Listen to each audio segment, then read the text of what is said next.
without further ado, Lisa Vanderpump.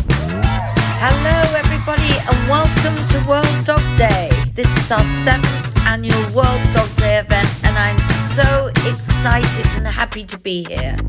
I'd like to thank the City of West Hollywood for always supporting us. We have some sponsors that we have to thank because they give so much to us. They really put their money where our doggy mouths are.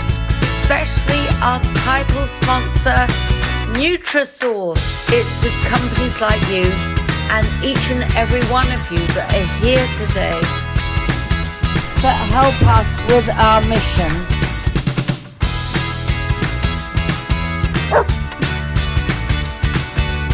So thank you to all of you for being at World Dog Day, and now let's celebrate our furry friends.